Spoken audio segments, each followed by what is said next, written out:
কে সে? মহারাজ, ওই সেই চোর যে আপনার বাবার পাগড়ি চুরি করার চেষ্টা করেছিল।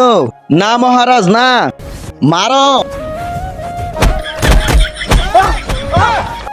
কিন্তু তার আগে তুমি কি টাকাকে বেশি ভালোবাসো নাকি মা বাবাকে? যদি আমার মতো মা বাবা হয়ে থাকে তাহলে ভিডিওটি একটি লাইক করে চ্যানেলটি অবশ্যই সাবস্ক্রাইব করবা। আর লাইক সাবস্ক্রাইব না করলে আমি বুঝে নেবো তুমি মা বাবাকে একটু ভালোবাসো না।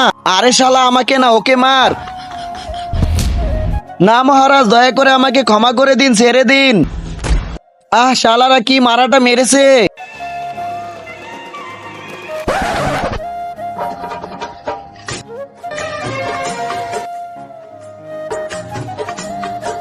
সেনাপতি, ওই মেয়েটাকে? মহারাজ, উনি আমাদের পাশের রাজ্যের রাজকুমারী। তিনি আমাদের গ্রামে ঘুরতে এসেছে।